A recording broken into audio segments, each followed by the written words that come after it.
they have done a really good job of hiding a lot of stuff from the film. Yeah. They've done a Uh, really good job of hiding so much. yeah. Honestly, Usually studios just blow their wad right away, so I'm I glad know. they didn't. Yeah, the marketing for this movie like really, really knocked it out. Yeah. They did pretty incredible work. I mean, up to the point of hiding the vampire. Uh, That's what I'm saying. Like yeah, the fact that they've completely hidden what he looked like. yeah. I mean, even if you look it up, even if you like Google it, there's still no images of him up yet. They're It's kind of starting, like, if you go on Instagram, I'm starting to yeah. see pictures of Orlok, but I'm glad I didn't get spoiled ahead of time Me fucking too. Did you because want? what a design. Yeah, we'll get into that because man, I have some thoughts on it. So you saw this last night? I saw it last night. It's Yeah, fresh. just opened over there. Yeah, it opened on New Year's Day. Okay, cool. I saw it on Christmas. Right. Um, It's a good Christmas Day. It's a good Christmas Day movie. yeah, great Christmas movie. I really wanted to try and catch it again before we did this, but I didn't have the time. I had to do some other It's shit, still there. but You go right afterwards. I think it's like, yeah, I think it's mostly still up there. I'm gonna Um, hype you up on it. I'm gonna hype you up on it. So you're gonna go back into it with fresh eyes. You're like, you know what? This shit rocks. yeah, I'm curious if my opinions of it will change on the second time I watch it. I think it might. I mean, I hope it will. The thing is, like, well, we'll get into all that. Did you rewatch the original? Not this last week, but I Hmm. have watched it within the last like 3 months. I have, so that is Okay, it is like cool. fresh for me. Like Yeah, I have rewatched it recently in preparation for this film coming out. yeah, yeah. I But I rewatched it also last night. I think I told you. okay, yeah, yeah. Go ahead. I also rewatched Bram Stoker's Dracula as well, since Bram Stoker's Dracula, the original, the novel, is the Hmm. inspiration for Nosferatu. I rewatched that film as well Hmm. because there are some very, very similar beats throughout. Oh yeah. I mean, I the felt it was story relevant. is almost identical. Hmm. Obviously, Nosferatu leaves a lot of stuff out. It's like a very streamlined kind of version of the story, I think, and emphasizes some things that the novel doesn't. But yeah, I rewatched the Coppola movie like a month ago or something, maybe. God, I fucking love that movie, dude. It's just, it's so cool. It's so fun and like just wildly inventive. And yeah, I always have a great time watching that movie. Did you rewatch the The Herzog one? one. Yeah, I wanted to. That was another thing. I didn't have time. I was actually thinking about doing that as well yesterday and ran out of time. which is which is the one with John Malkovich in it? That's Shadow of the Vampire with That's what Willem I'm saying. Dafoe playing Max Yeah, Schreck. right. Yeah. Did you have you rewatched that one recently? No, I haven't seen that one in several years. It's it's so good. That's a wild movie. It's so good, especially because Willem Dafoe is just Willem Dafoe, Yeah. and John Malkovich is just unhinged through like half of the film, and Yeah. he's got that really crazy toupee on. It's Oh yeah. I forgot about that. incredible. He play who does he play in that? He He plays plays the the director. Oh, that's right. Yeah, yeah. He Okay. plays the director of the film, F.W. and Murnau.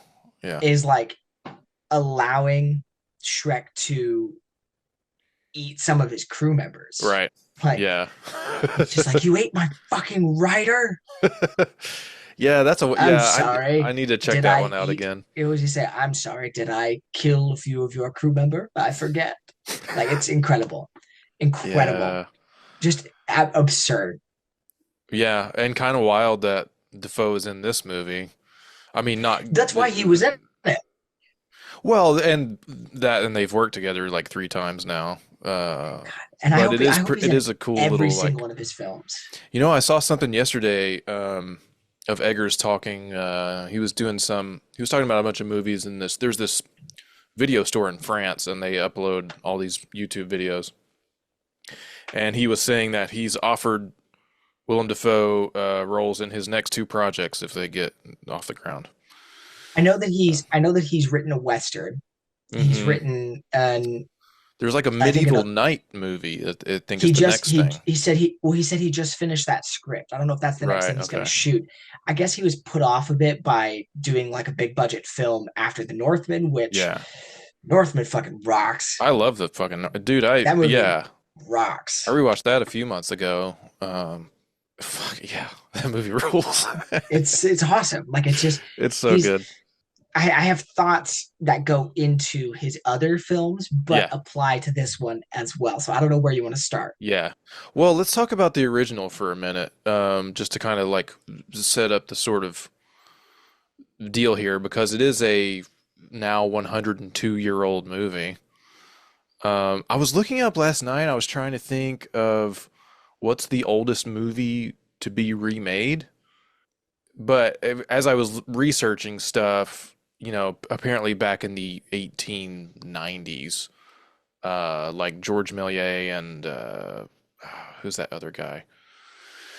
We're remaking each other's like short films, so I guess it's like technically not the first film to be remade, but it might be the longest gap I think Right. ever, probably ever, for this movie to be remade. And rewatching it last night, the thing about this movie is that now there are dozens of different versions of it with all different like scores and some of the like the intertitles, the spoken parts or the written parts, I guess, are different. And then there's like all different color scheme. So I was looking at Tubi because that's the only place it was available, and there's like six different versions. Yeah. So I watched one that was it's all black and white still, and it had a pretty interesting score. The main score was like a lot of a woman singing over like very moody piano music, and then it would have like the strings and stuff. Pretty cool. I noticed some things in there that I had not noticed before. The last time I saw this movie was actually in theaters at Central Cinema here in Knoxville, and they had a bunch of musicians from Nashville come up and do a live score of it, and it Cool. was like a electronic, and that was super cool. That was a really cool experience. And then recently they just did this thing where they like the Dark Side of the Moon, Wizard of Oz type thing, where they set it to a certain out. They set it to two Radiohead albums. I didn't get a chance to check that out, but that sounded cool. But yeah, I mean the all the basic beats of the story are kind of the same in the new For the first film. half, at least, Yeah, yeah. yeah. I mean that the original movie is really well known for its kind of iconic imagery, the shots of Orlok when he's walking into rooms, all of the shadow play stuff. I mean, it's really groundbreaking at the time. They did all this really clever like camera trickery stuff. The scene at the very end when the sun comes up and he like disappears from the frame, but it's like you see like an outline. I don't know how the fuck they did that in 1922, but it's really cool. Really cool effect. And obviously his look and his makeup is so extreme, and it's part of the German expressionist thing, so everything is like very big and overplayed and like lots of heavy makeup and intense costumes, scenery. Everything is like very expressed because it being a silent film, I guess. And you even have those we mentioned that Shadow of the Vampire, but there's these rumors that later on when people start discovering this movie that Max Schreck was an actual vampire because Right. they're seeing it when they're seeing it for the first time. It's like grainy and kind of hard to make out certain shots, and there's all this mystery surrounding it. I don't think he was like a super well-known actor or did like a whole lot of other parts. I didn't research him very much, but those rumors take on a life of their own and become this other movie, wherein Willem Dafoe plays him as an actual vampire. Right. It's been restored so many times and like cleaned up. Now you can tell, like when I was watching last night, the Canuck character, he has eyebrows like on top of his eyebrows. The makeup and stuff is so extreme.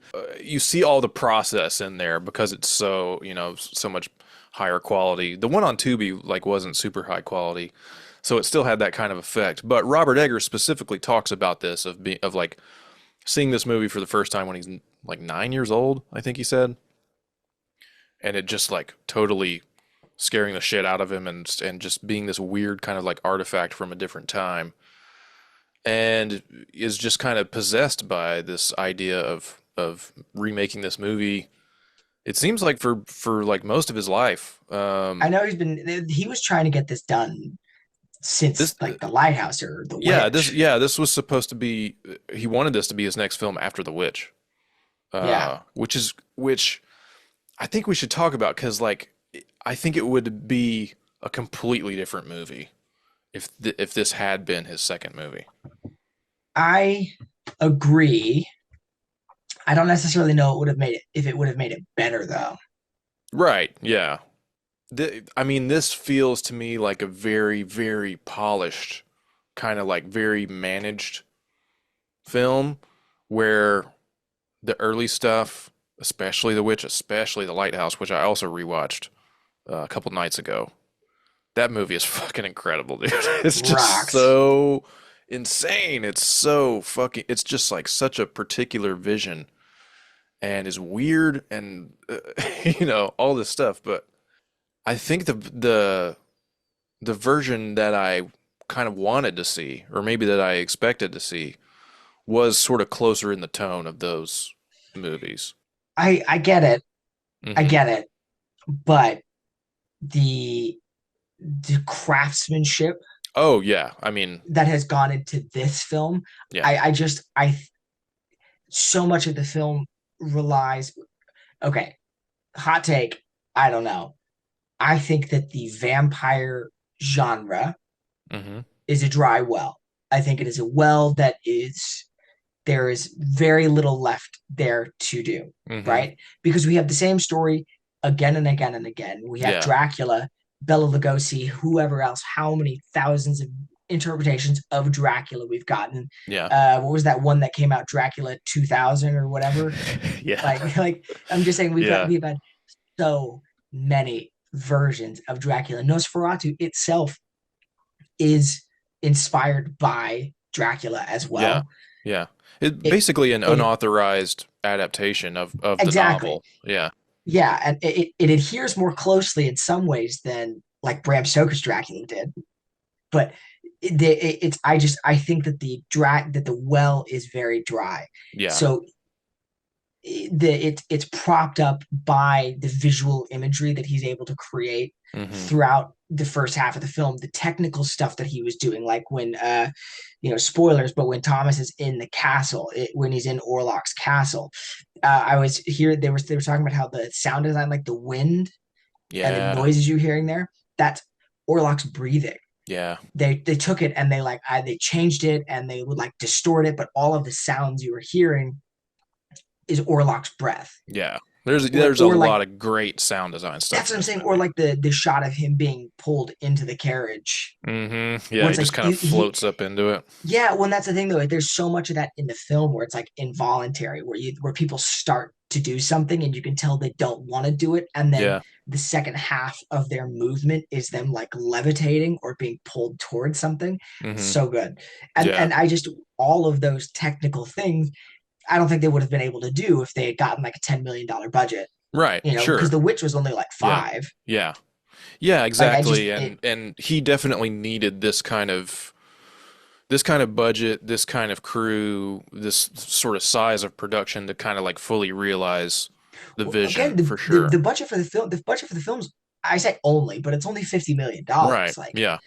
Yeah. comparatively, like they would know, like it's already made over 60 worldwide. It'll probably break 150 Yeah, it's done total. it's done really well so far. It's going to be his highest grossing film that he's made, Already and is.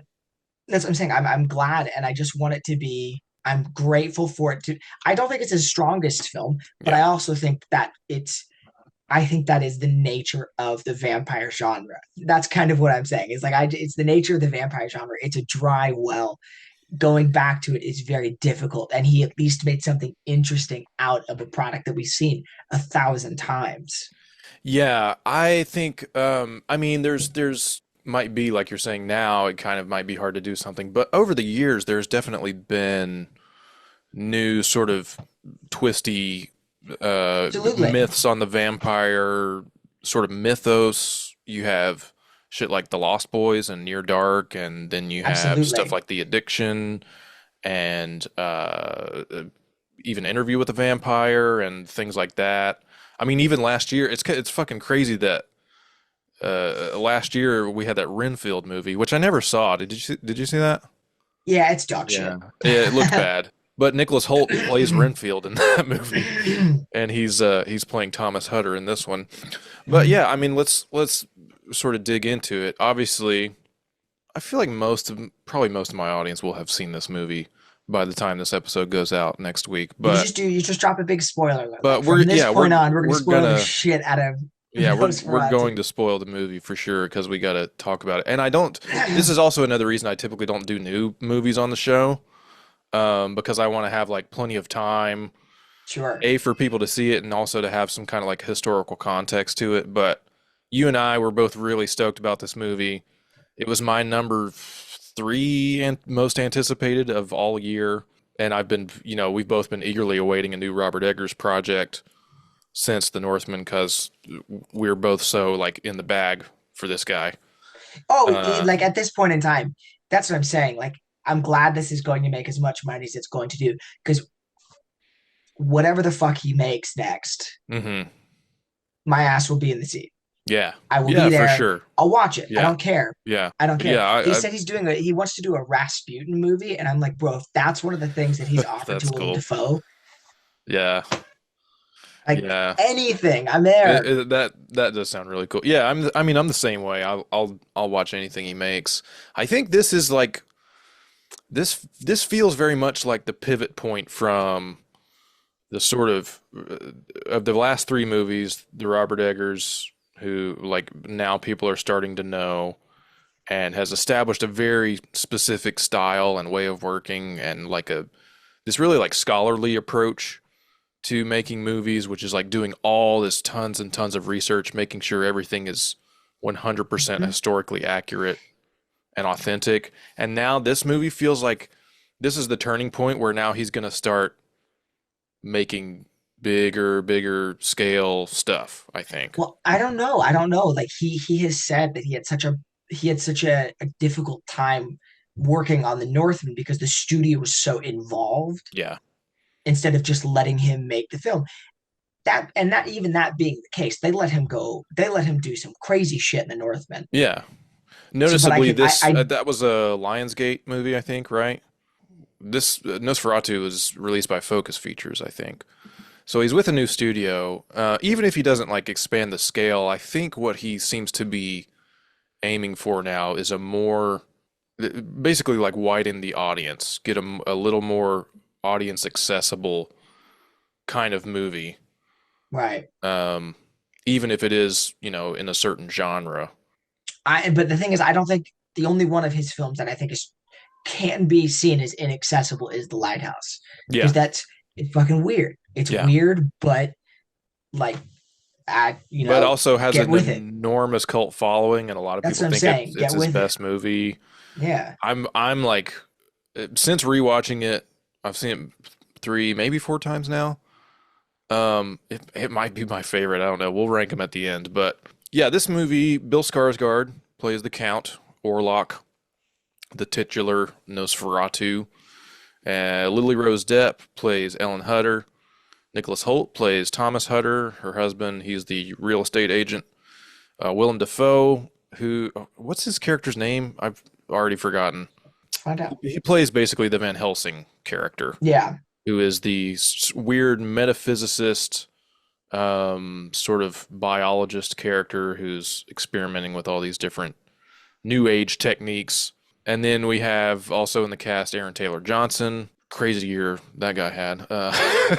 Emma Right. Corrin, Ralph Ineson and Simon McBurney, who plays Canuck, probably one of my favorite performances of the movie. He's He was fan, fucking he was fan, he phenomenal. was fantastic. Yeah, he's unreal. Willem Oh, Dafoe is Professor Alban Eberhard von Franz. Von Franz. Von Yeah. Franz. Yeah, this takes place in a place called Visborg, Germany, just like the original. When I saw this movie the first time and it starts with the German and the subtitles, I could hear some people in the audience kind of murmuring, being like, "Oh shit, is this like a German movie?" Like, I think a lot of them were wondering if it was going to be all dubbed or something. Of course, I knew it wasn't, but it's cool that he even sticks to some of that original text and stuff and wanted to have that again, just the air of authenticity to everything, of just being totally authentic. Notably, this movie is produced by Chris Columbus, very straight down the middle Hollywood filmmaker, Home Alone, Harry Potter. He's been an executive producer on all of Robert Eggers' movies. So I don't know how they met or got hooked up, but this one is he's first the first time he's like kind of like directly involved. And I think that's a really important part of what this movie ultimately is to me, because it feels like the edges are kind of sanded off a little bit compared to kind of what I expected. Or let's say this, compared to seeing a Robert Eggers film, right? It feels much more like Robert Eggers directs a Nosferatu movie, which is kind of crazy considering it's like his number one passion project. And I feel like that may be partly due to the producers or the studio, maybe. You can kind of feel like a sort of hand on the shoulder in certain parts and scenes of this movie of like, don't go too far, don't get. There's none of that really out there weirdness that you see in The Witch or The Lighthouse. It just kind of feels a little conventional in a lot of ways. I know you really love the movie, and Really did. I'll say this: I really liked it, but I don't love it. And it's a movie that this year especially I wanted to love so badly, but I'm just kind of let down by some several aspects of it. So, what's your overall kind of view of it, and how did it both meet your expectations and maybe do something differently? I mean, the thing is it met my expectations. Like there Okay. was, it basically was what I expected it to be Yeah. because it is a Dracula film. Like I know it's Nosferatu, I Yeah. know it's Nosferatu, but it is a Dracula film. Yeah. And while I understand, I get what you're saying, where you feel like it's not sanitized, but it plays it really safe in a lot Right. of aspects. Mm-hmm. There are a lot of things in this film that absolutely do not play it safe, and Yeah.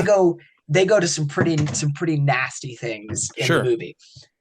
But I think that that is the nature of the type of film, just because he's playing within the rules of that universe. Like I Yeah. don't necessarily think it's a studio's decision as much as it's him respecting the original enough to basically follow the same beats and not veer off the path as much and just kind of make something that he's wanted to make and make it safe. Does that Yeah. make sense? Yeah.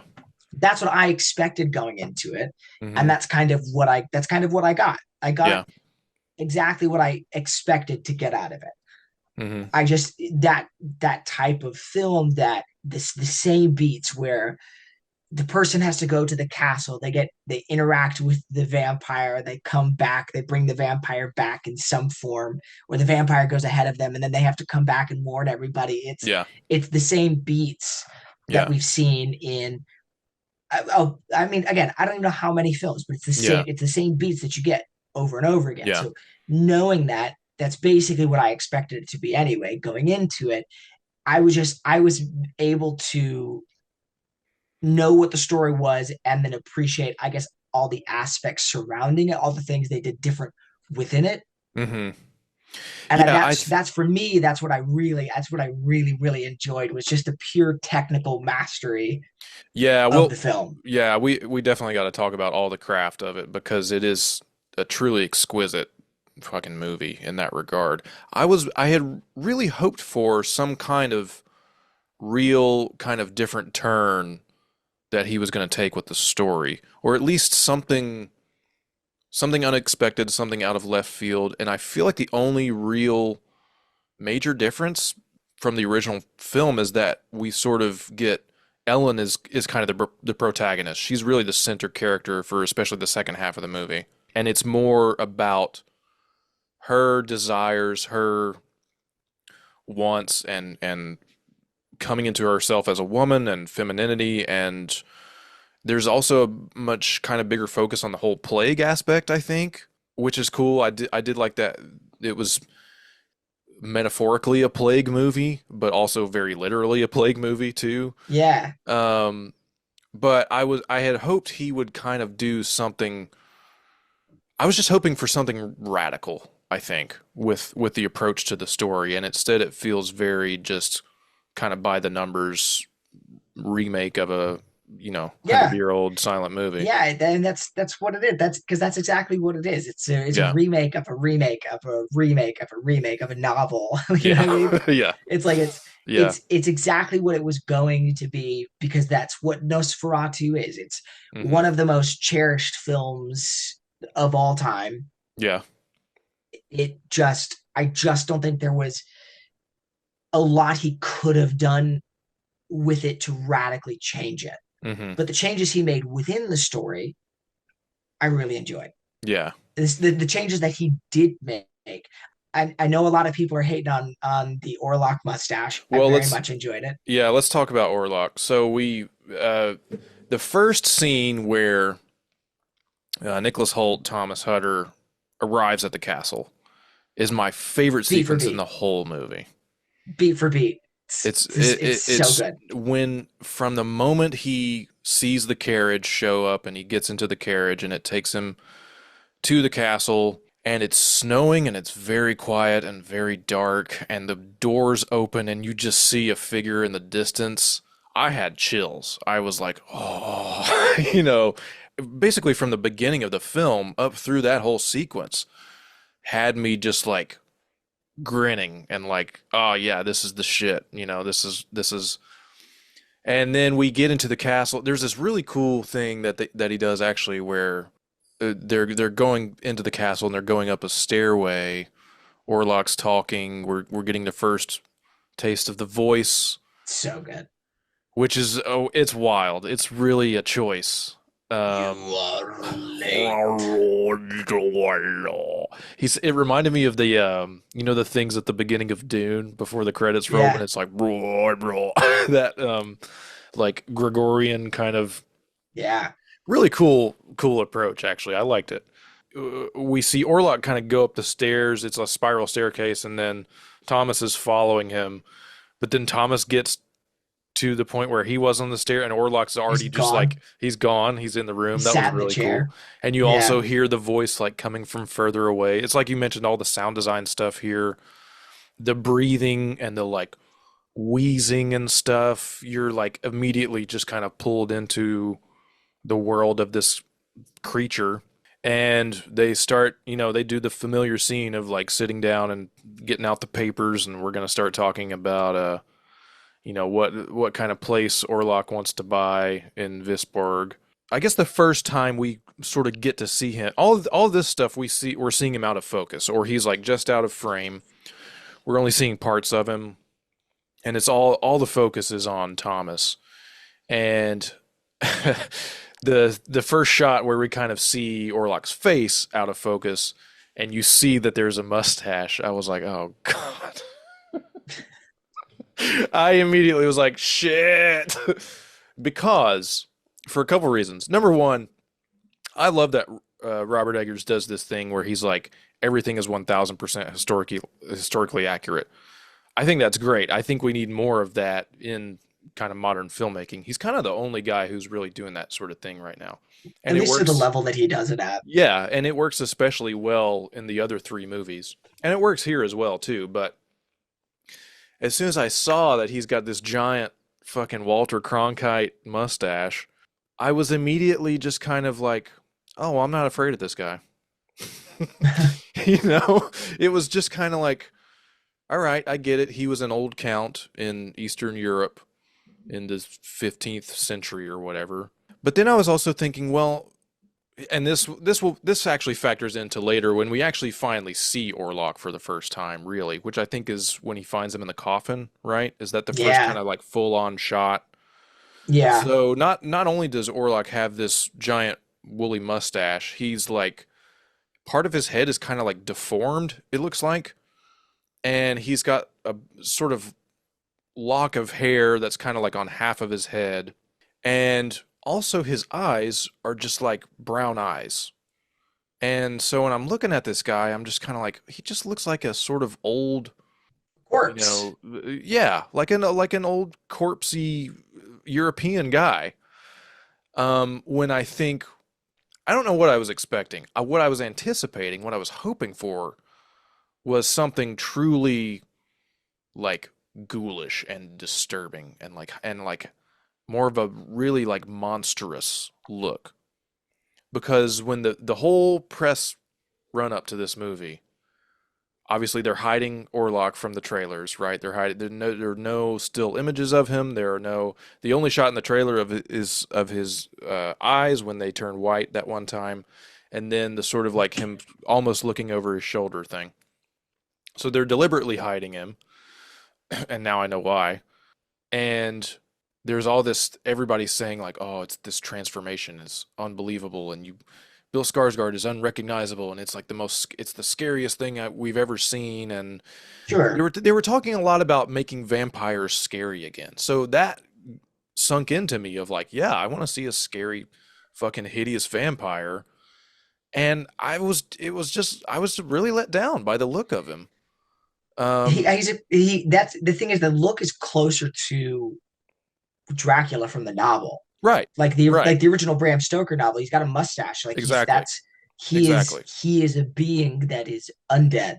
Yeah, And so that's I again I was watching it and I was like, oh, he looks like a dead body. yeah, yeah. Like they talked about him being rancid, and I'm just like, Hmm. yeah, Yeah, that's awesome. so He's I just a love the corpse. yeah when we get him in the coffin and there's like maggots crawling out of his face and stuff. Yeah, All that shit was awesome.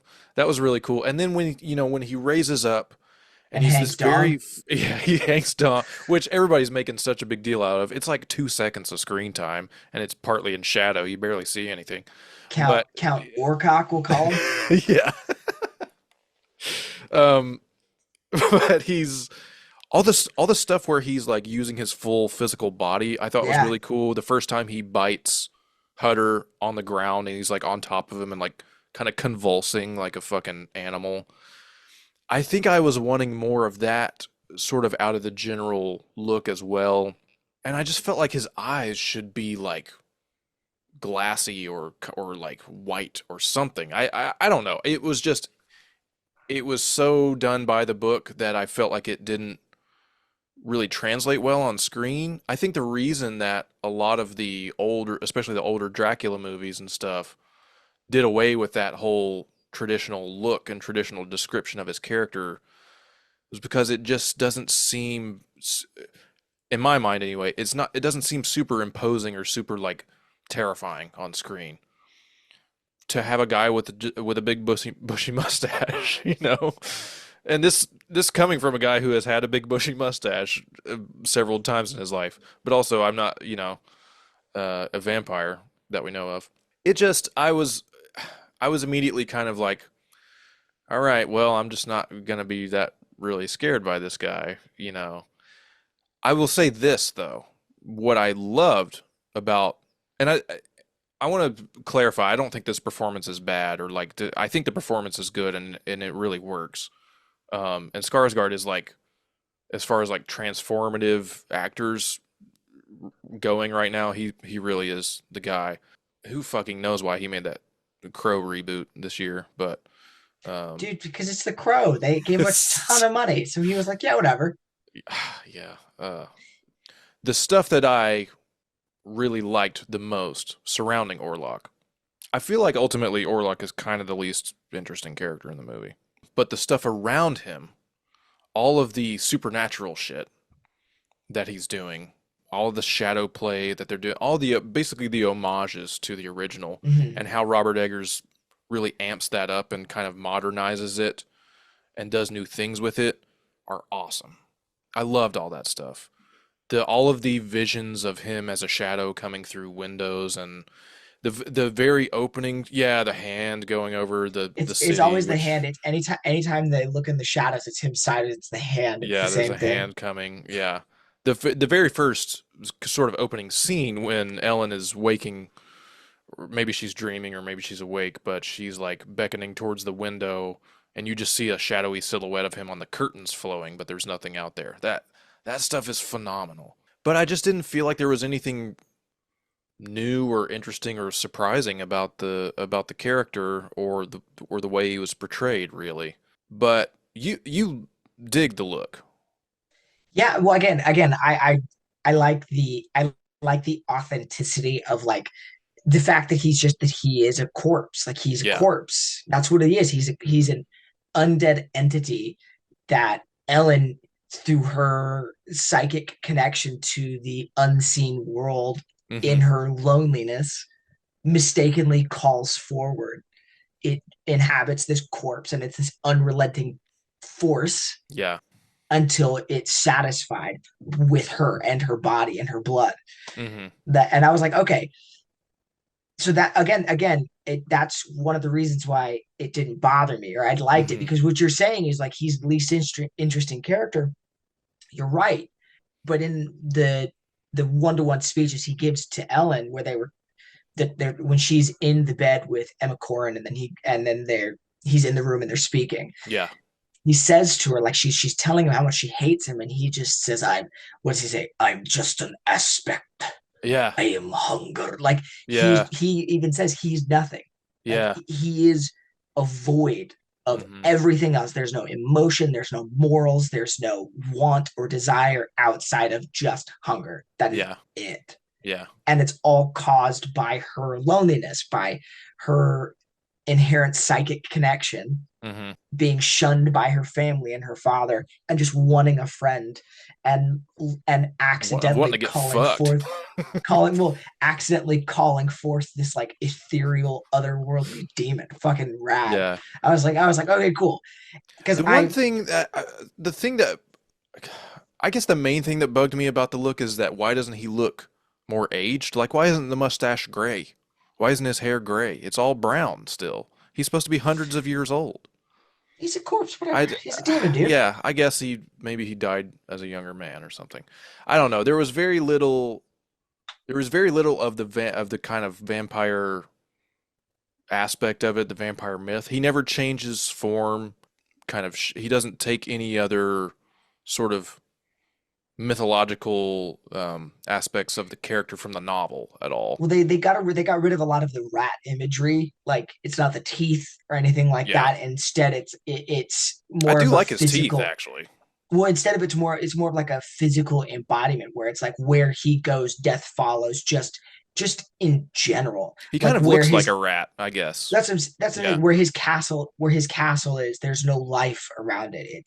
It's winter. It's snowing. There's nothing there except for the wolves and the animals that he controls. He yeah, goes to Germany, and the first thing that happens in Germany is he brings a literal plague of rats with him. It's like yeah, wherever he goes, all he is death embodied. yeah. Yeah, rather than him Um, just attacking like the individual people, it's just like his presence right. in an area Yeah. is just a plague.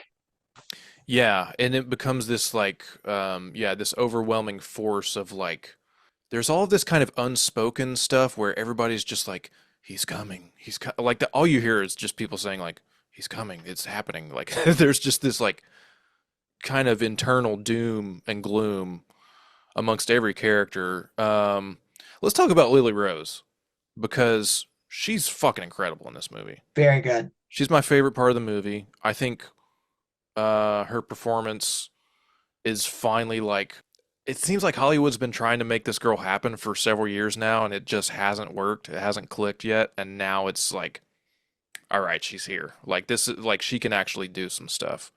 Yeah, she's very good. It's an incredibly physical visceral performance. She's doing all this contortioning and like vibrating of her body going into these like shocks and spells and it's very sensual. But then there's also like the stuff where you know the scenes with just her and her husband, or her and Emma Corrin's character, just kind of walking and talking. She's still inhabiting this very dark, depressed, kind of empty space that really worked. I think it's definitely the best performance of the movie, and probably what I will most be interested in rewatching it too.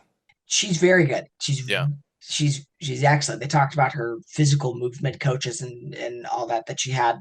Hmm. She's very good. There's very little follow up I can give to say outside of that. She's very good. However, I will say I actually think Nicholas Hoult was the standout for me. He's really good. He's really good. Yeah.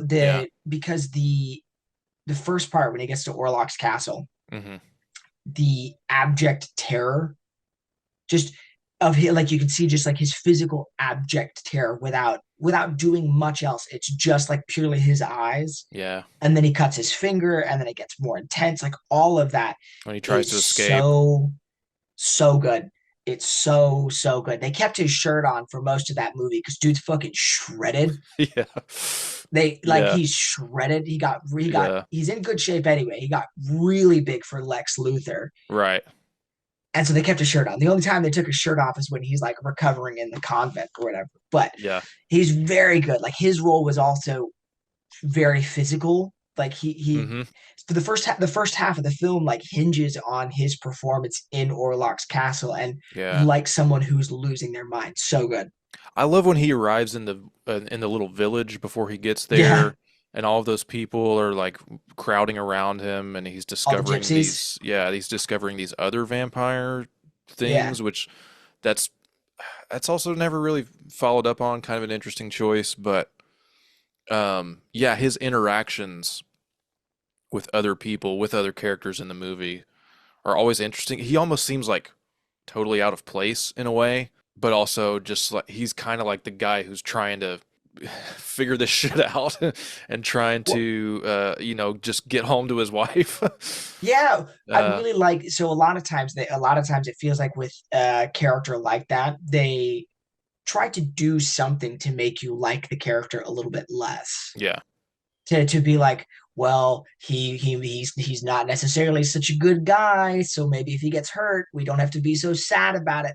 Hmm. No, dude, I like that his whole motivation was just like, I'm gonna get a good job, I'm Yeah. gonna get some money for my family, we're gonna have a baby. I just want to get back to my wife. Shit's gonna rock. Yeah. Like there's no negative aspects to the character. He's just like, I'm gonna do only good things. And from he's that point on, nothing good happens to him. Yeah, yeah. And he's like he's literally doing anything and everything he can for her, and is basically being kind of like the quote unquote perfect husband.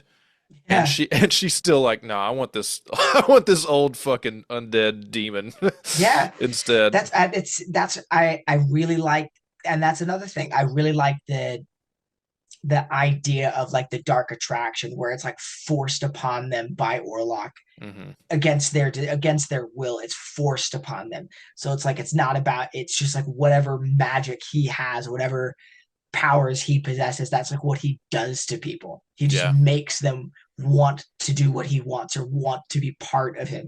It's gross. I love it. yeah, yeah. What about Aaron Taylor Johnson? I just didn't feel like he really had much to do. Yeah. I don't think he's kind of just there in this movie, and that's sort of the way I feel about him and Emma Corrin, who's an actor I really really like, and also Ralph Ineson, who's kind of Willem Dafoe's like sidekick character. They're just all kind of there. They have a few sort of cool standout scenes. The scene with Emma Corrin and her kids when they go in the bedroom and Orlok's standing there and he's holding, is he like holding both the kids? He's draining one of them and then he just drops the other one to the ground. Yeah, well, he drops the one. She comes in the room. He drops the one. He's eating the other one, and as soon as Yeah. she goes in there, he just tosses it to the ground. I was like, oh shit! Yeah. Yeah, that was good. That Just was like donk. that was some good stuff. Wow. Um Okay. yeah.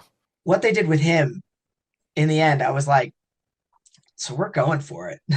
I think the best stuff, well, my favorite stuff with him is really kind of before we actually fully engage with him when he's just sort of a presence around everything. Sure. But that, yeah, the final scene especially, the effects there are incredible. The sort of transformation his body is going through throughout the movie, he's getting more and more kind of disheveled and like a little grosser. There's like I don't know. I mean, there's plenty of blood in this movie, but it's almost like I wanted some blood, man. Like I was expecting like Evil Dead levels of blood, you know. Sure. I And mean, all he's but it's doing is you drinking know, all of their blood. yeah. Defoe obviously just always knocks it out of the park. He's like born to play these kinds of parts. Yeah. He's had such a fucking just unbelievable career the last 5 6 years, just knocking one right after the other. Who? Oh, Simon McBurney playing Canuck. This is the best version of Renfield that I've ever seen, like Yeah. hands down. I Easy. love, I love Tom Waits Renfield in Bram Stoker's Dracula, but this is like, it's just truly great work. Um, I agree. His psychosis, I guess, is just the best way to describe it. Just purely, there's nothing else there. There's no humanity left outside of yeah, desire for Orlok, which was yeah, he yeah. ate that pigeon's head. I was like, ah, Yeah, and was about to eat the ah, cat. yeah, Was getting really close to just biting right into that cat. Yeah, he's just really doing the work. He even gets some naked stuff, right? Like we see him run yeah, around naked at one point. yeah, dude, just dog out, Um, dude. I like the early, even the very first scene where we meet both of those characters. You can already tell there's something a little off with him in that. You can He's hear him like, just cackling before yeah, he he's goes in like the room, and he's laughing and I creepy, like I like kind of, expected him to be with somebody, and they yeah, go in there, and then he's just by himself, and you're like, yeah. Yeah, the Providence, very Providence. first indicator that something is going wrong. Yeah, so the technical craft of this movie is impeccable. I think it's I don't think it's going to be nominated for anything. I think it should be nominated for cinematography for sure. Yeah, I would agree. Um, and probably costuming. The costuming is outstanding. I mean, yeah, some of these shots are just like the best shots I've Hair and makeup. seen on. Yeah, yeah, very good.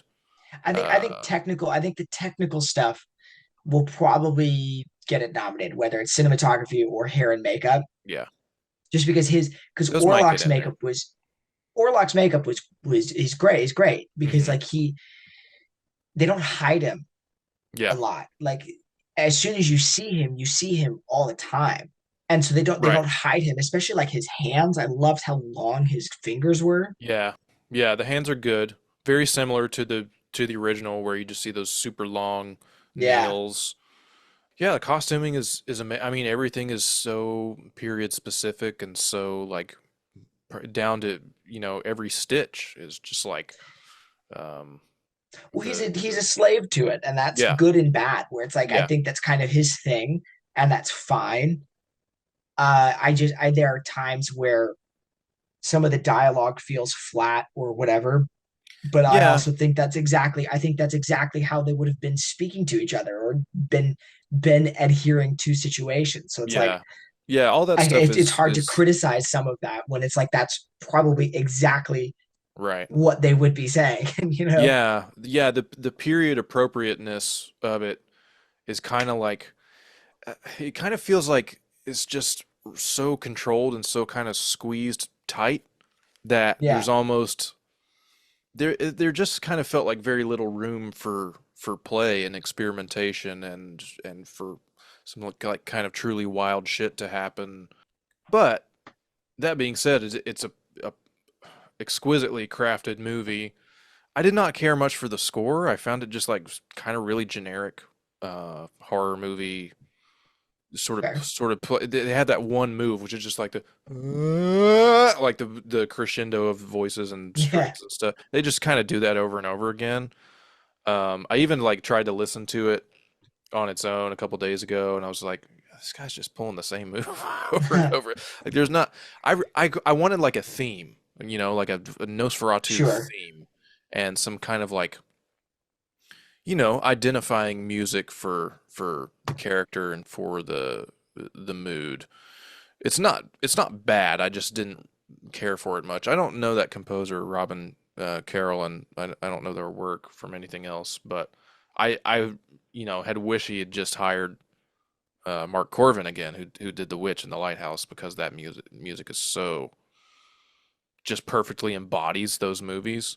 Mhm. Um, Again, it's I liked it a lot. I liked many individual parts of it, but when they added up as a whole, it was just underwhelming.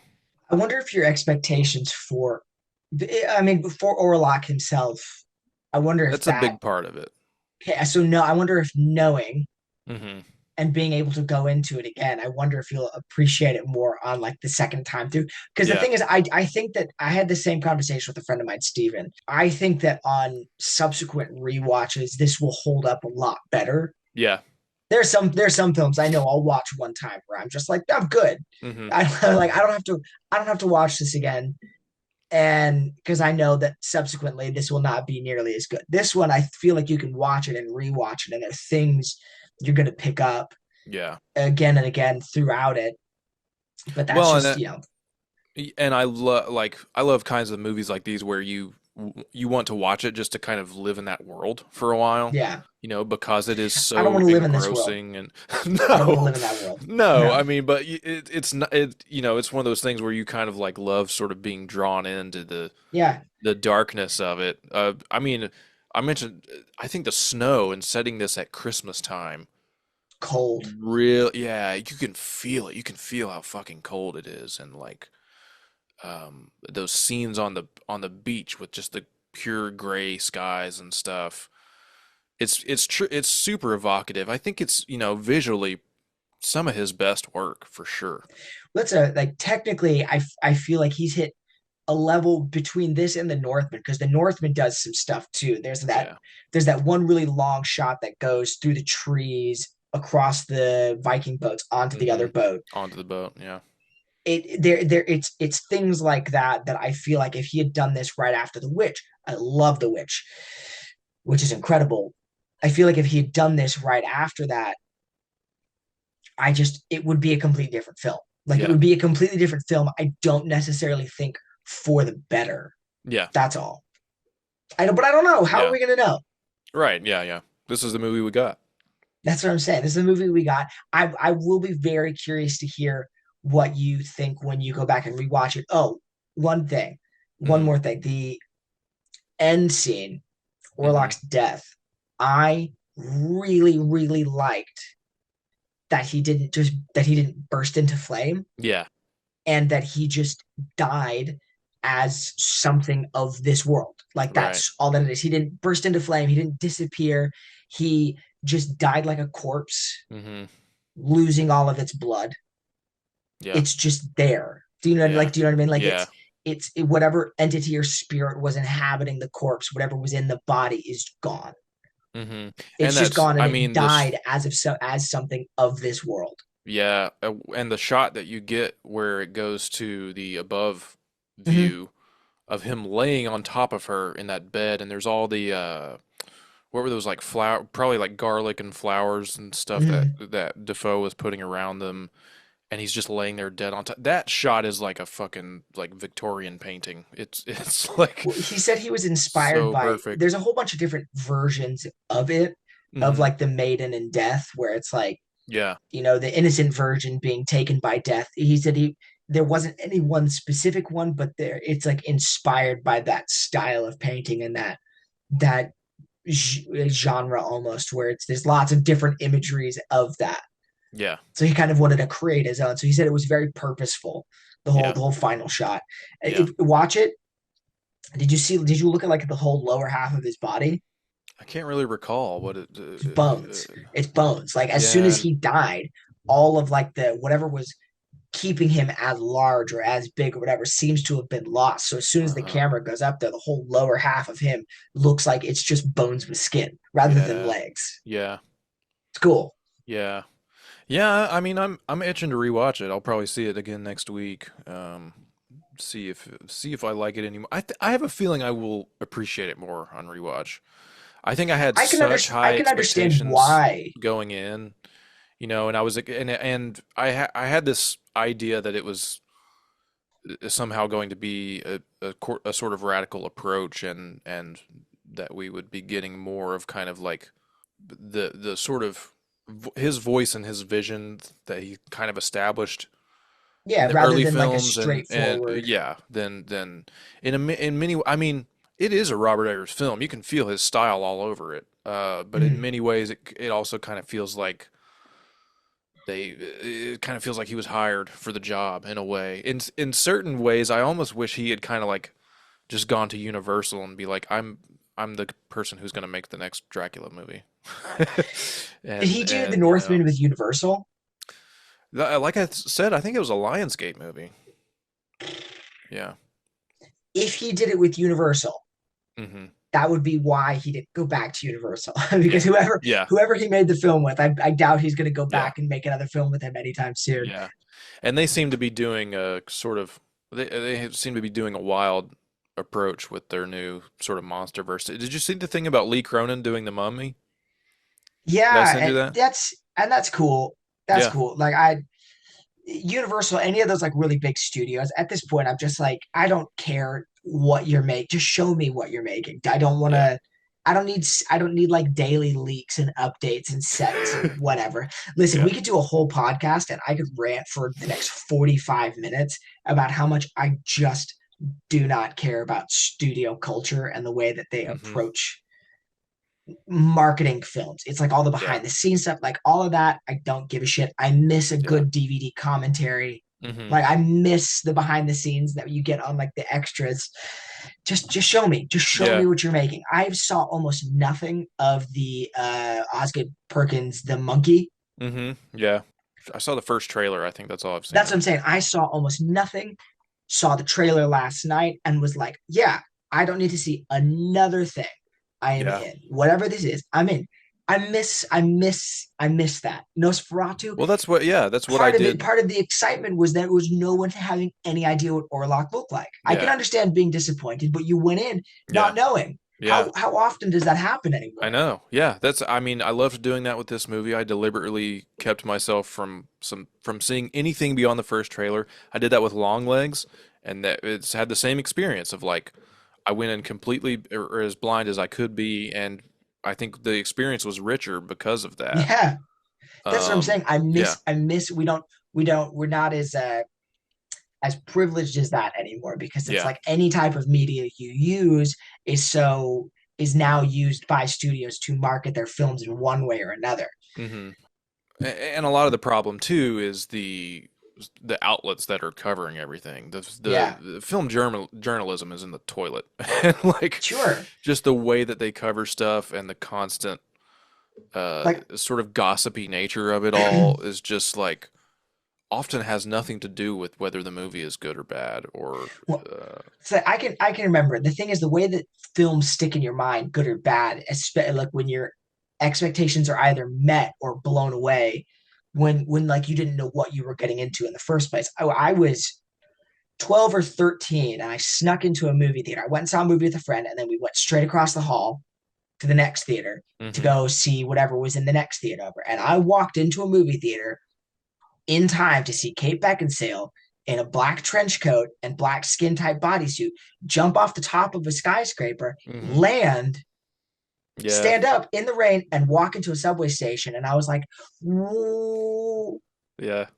Yeah. I was like, I'm It's in. a cool shot. Whatever this shit is I'm in. Underworld is not a good movie No. Yeah. Yeah, I by rewatched it almost last any. year, but I'm It's like you not though. good. When I was 12 and saw that movie, I was like, "This is the shit," you That's know? what I'm saying. Like as an adult, I'll watch that shit again and be like, yeah, I Yeah, don't care. First Underworld, the other ones we can forget about that. First Underworld, shit rocks. I don't well, care. there's It's such a product of its time, but I had no idea, and that is locked in my brain forever. This is the same kind of thing. I walked into that movie the first time I saw Orlok. I was like, what the fuck? Oh, yeah, okay. yeah. I mean, it's definitely a choice, and I give him props for making that choice. It's like it's there's nothing straight down the middle or generic about the look of the vampire or even anything, you know, that you pretty much see on screen. It's all just, you know, it's all very considered and very, Yeah. you know, kind of exquisitely I made. wonder if maybe that, I wonder if maybe that's what you're feeling is it's like everything feels so planned because he has been trying to make it and has planned on doing it for so long. So Hmm. he just made it as like I'm not safe, I don't think is the right word, but he just it's Yeah. basically like something that he's gone over Hmm. and over and over and over and over again.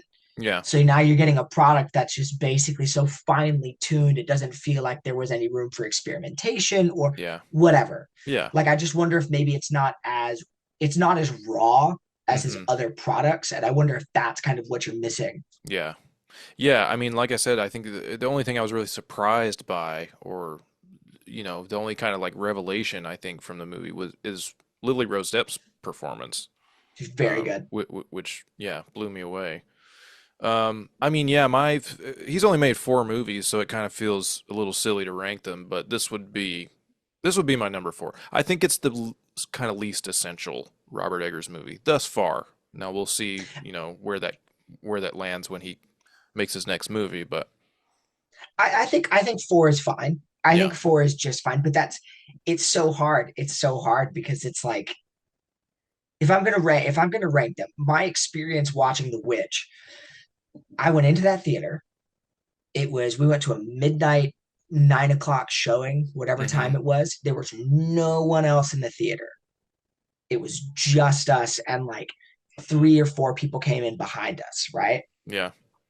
That experience was unmatched. I have not had another theater experience like that. It's because like the very end of the film when Black Phillip rolls around Hmm. and the devil starts talking to her, the theater was silent. Yeah. You know what I mean? Like no one Yeah. is saying a word, and just that scene had so much room to breathe. And the Yeah. only thought, as soon as he starts talking, when he just goes, "Wouldst thou like to live deliciously?" Hmm. Someone behind me, like all the way in the back, just goes, "Oh shit!" And I was like, "Yeah, like Yeah. like the goosebumps, Yeah. that experience alone." I was like, "Yeah, like I've not had a better horror movie experience Hmm. than that." Hmm. So for me, which That's number four? all time. Oh, No, that's no, number number one. one. Okay. Are you go? Let's yeah, let's go from Do you go bottom to four, top. three, two, one? Yeah, Okay, let's go okay, from bottom to top. okay. Um, yeah. So what's your number four then? Nosferatu. I think it's Yeah, fine, but yeah, it's also like which of these A plus projects yeah, is the yeah, worst in yeah, my mind. So it's yeah. hard for me. I agree with you. I think that it's his least outlandish almost or like raw, Hmm. but the technical aspect shown on it is just it's better than everything else he's done Yeah, just from a pure technical standpoint. So it's hard, but yes, I think four is fine. yeah. Three would be The Northman for me, and I fucking love that movie. I mean, yeah, I rewatched it. I don't know when. It was sometime in the last year, and yeah, it's remarkable. But there are two other movies that I like better. So it's kind I watched The Northman last Christmas with my wife, her mom, and her brother. of okay. Her brother and her brother's girlfriend. Uh-huh. And they came out of that like all the women came out of that movie and they were like, "What the fuck was that?" Like Yeah. It's a yeah. her brother and I were like, "Yeah, shit rocks. We are Yeah, men." this is one for the dudes for sure. Yeah, yeah. The Yeah. Lighthouse would be my number three. Okay. I have but that's just because I fucking love the Northman. Yeah. Like Yeah. the light, but again, the Lighthouse was fantastic. I walked out of the Lighthouse just being like, because they had announced Robert Pattinson as Batman. Really? That was that long ago? Was it was it before or after? No, I'm trying to cuz think. Lighthouse Is is only 2019. the Lighthouse was in 2019? Yeah. Was it 5 years ago? Hmm. My point is they had announced Robert Pattinson as Batman, right? When you saw that? Yeah, because when the Okay. Lighthouse had come out, I believe they had announced Robert Pattinson as Batman. Hmm. Either way, Yeah, either Lighthouse is way. 2019. I didn't see it in theaters, sadly. I Oh caught man, it okay, later. so basically for me, seeing the Lighthouse and then hearing that Robert Pattinson was going to be Bruce Wayne, Batman, I was like, between that and Good Time, Yeah. I had no there was no doubt in my mind. I was like, oh, whatever Batman movie they're about to do is going to be awesome. Mm-hmm. Like Yeah. I was like, okay, yeah, whatever, because his performance in that is, I would say transformative, but he's been doing a bunch of shit since Twilight that has all just been Yeah. him just kind of stretching. Yeah. He's one of And my this is favorite this actors working right that's now. what I'm saying. This is the same kind of thing where he got into this weird film and just let himself go, and it's Mm-hmm. really good. Jerks Yeah. off on camera a whole bunch of times. Yeah. Yeah. I mean, I've like I said, I rewatched it a couple days ago. Lighthouse is my number two. It may end up being my number one someday. There's just so much. The combination of all of the elements that Eggers is putting on screen together, just combined with these two guys, these two performances. They're the only two people in the whole movie besides sort of apparitions and things that you see, like mermaids and shit, set in this one location with a cinematography that looks like a fucking Ingmar Bergman movie. It's so classical and so just like dark, but also absurdly funny. There's all this farting and there's shit. I mean, there's a scene in this movie where Robert Pattinson throws up these two pots full of shit and piss into the sea and the wind blows it back onto him. Like Yeah.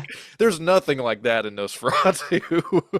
and The and there's stuff that's just like, I mean, the final sequence when they're fighting each other and Defoe becomes this sea monster yeah.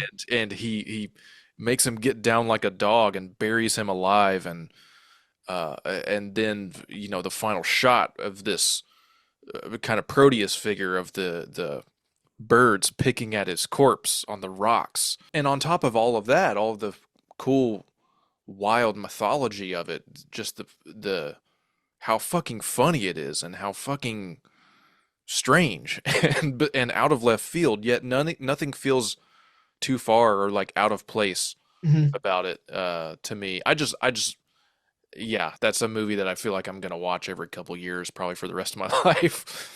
Same thing. I want to watch it enough times so that I can learn the speech that Willem Dafoe gives, the Oh Poseidon yeah, speech about, yeah. yeah, I'm gonna watch it. I'll watch it enough times until I know that by heart. yeah, yeah. He's doing so much fucking amazing stuff. You're fond of me, lobster, and why'd you spill your beans?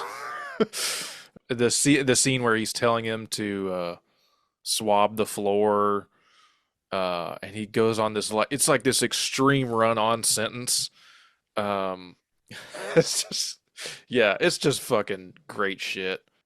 Yeah, it's one that could maybe end up being number one, but I think The Witch is to me a perfect horror film.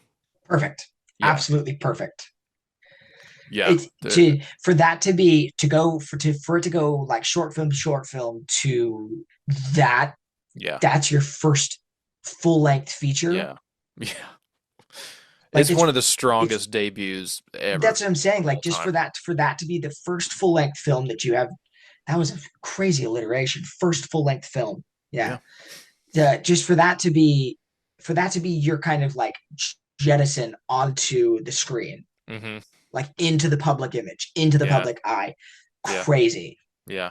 Crazy for that. Also to follow that film up with the lighthouse, Yeah. that's a whole other thing. Yeah. But just And the witch it is it's also just like seismically important in the culture, for particularly for like the cult of A24 and the kinds Mhm, of movies that they started making after that. mhm. The kinds of, like, I don't want to say copycat directors, but all these people who started making movies that look like The Witch or seem like The Witch.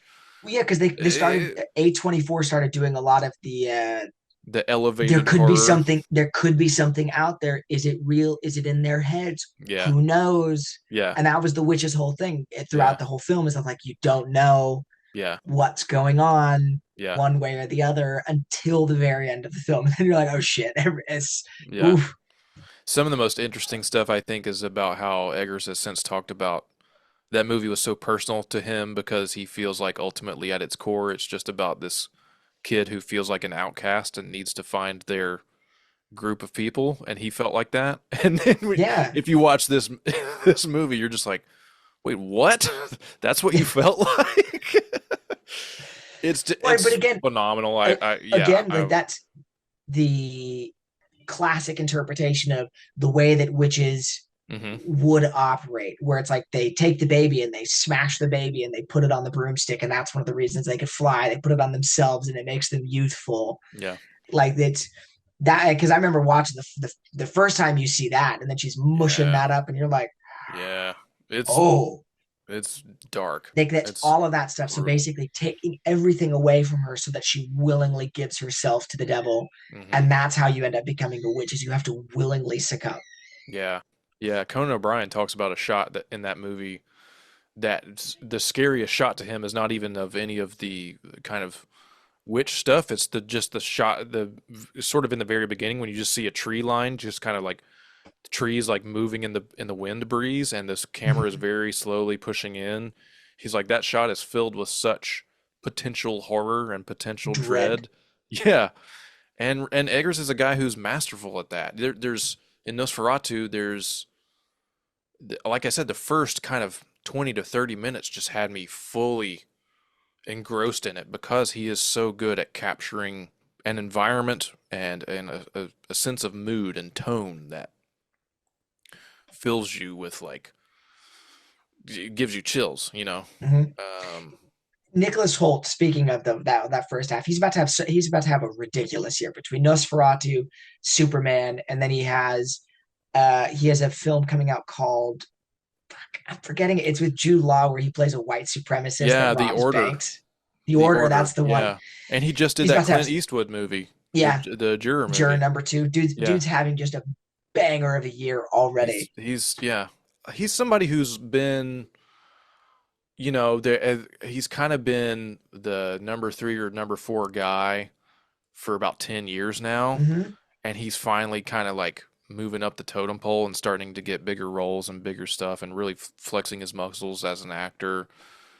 I mean, oddly, I think Aaron Taylor Johnson is doing the same thing, although I don't know if he's picking the best projects like Nicholas Holt is. Well, put him in. Yeah, I mean, it's like put him in the public eye as a leading man. I think is kind of the direction they want to go with it. But yeah, oh, Craven, my God, we yeah. just. But wait, real quick, back to the witch.